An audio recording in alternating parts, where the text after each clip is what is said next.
Hello, all you beautiful people! I had the idea that since our beloved Minecraft 1.20 is just around the corner, which still doesn't even have an effing name, I thought it was the perfect opportunity to take a look back at all the past updates that we've received since Minecraft's launch, and rank them depending on how awesome or painfully bad they are. So let's just get right into it. Are you ready? Let's go! Now, to clarify how this ranking system will actually work, I'm only gonna base it on the features that get introduced in the version, and not the overall state of the game at the time. You are spared, you big ball of fluff. So let's get this bad boy started at the start of it all, the cave game update. Yeah, no, we're not gonna start that far back. Maybe let's just start at update 1.0, yeah? Believe it or not, update 1.0 was actually a very big deal, bringing in a bunch of major features that are relevant till this day. Some of those features being enchanting, brewing, the end dimension, and most importantly, off the song alone, I'm giving that an S tier. But don't be fooled, because Minecraft 1.1 brought us something even more revolutionary that changed the modern culture and created God himself. Spawn eggs.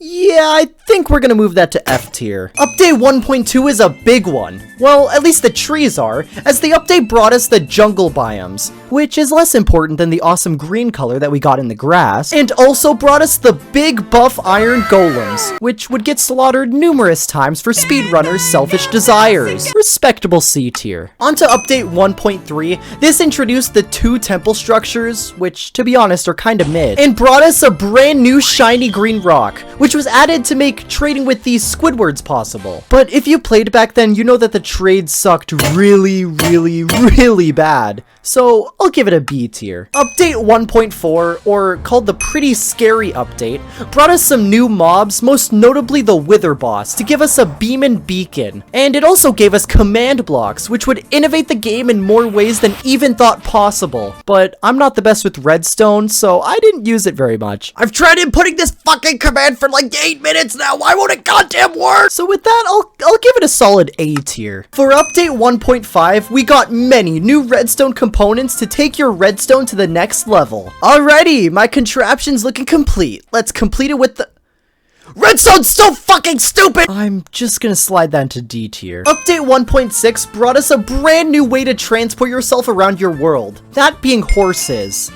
Oh wow, that's actually almost it. Oh, okay then. Update 1.7, or the update that changed the world, did that quite literally and added a ton of new biomes into the game, bringing in absolute shite ton of new blocks for you to explore. It also completely overhauled the fishing system to be way better, so you know what that means. S tier, S tier, S tier. Okay, fine. I'll give it a low A. Update 1.8, called the Bountiful Update, was actually a pretty cool one, bringing in the ocean monuments alongside these spiky balls, and added a somewhat new look to the caves by adding 3 rock blocks that literally no one effing cares about. Because of the monument, I'll give you a B. Update 1.9, more commonly known as the Combat Update, really changed the game in a big way, as it completely overhauled the very old skilled way of fighting. I click faster than you! And made combat a bit more calculated and less click go fast. And with all of these brand new combat changes, we also got a ton of game mechanics as well, with being able to respawn the Ender Dragon in vanilla, a whole new region of the End with the End cities and the Elytra? Come on, get your ass into S tier. I'm gonna try to make this video a little bit quicker, so I'm gonna blitz through the next 4 updates, so try to keep up. Update 1.10, or the Frostburn update, gave us polar bears, magma blocks, and these twats. D tier. The exploration update added woodland mansions, shulker boxes, and totems of undying, which dropped from these twats. B tier. Update 1.12, also called the World of Color update, added parrots and colors via concrete. Sorry any colorblind people. Another D tier. Update 1.13, or the aquatic update, made oceans more oceany and...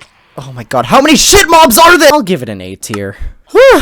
Alright, let's go back to a more reasonable pace. Update 1.14, called the Village and Pillage update, changed the villages and the villagers in a massive way, with villages looking much more adapted to their environment, and updating villager trading to become way more involved, and the ability to torment those villagers in their villages with the new village raid mechanic. S for manslaughter. Update 1.15, or the Buzzy Bees update, introduced us to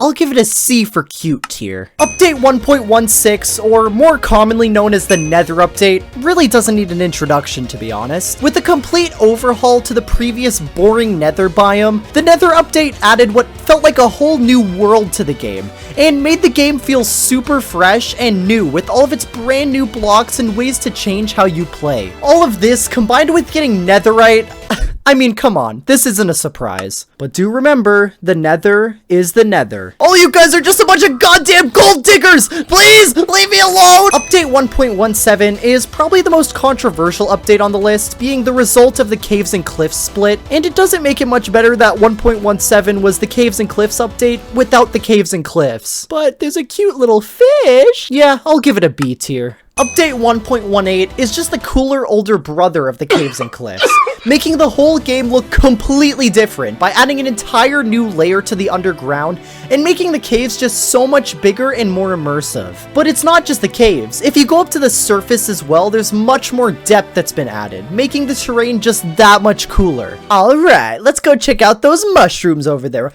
And you know, both of those things alone would have been great, but with it, we even got a ton of new biomes and changed the ways that ores spawned. Controversy aside, get that update up there. Now last, but certainly not least, we have the Wild update. The Wild update brought us the final and spookiest part of what was announced during Minecraft Live 2020, bringing the awesome ancient city, all sorts of different skulk blocks, the mangrove swamp, and some really awesome mobs to engage with. What the hell was that? Oh, no, you go back into the filthy ground where you came from! Yeah, and I'm not sorry about it. Well, there you have it. I think that we've made a pretty solid list here, but feel free to leave a comment about what you think in a way that won't shatter my fragile heart. And while you're down there, make sure to hit that beautiful sweet subscribe button. It would cheer up little Eureka here so much. You know what? Perhaps I was a bit too harsh on you, child. Psych!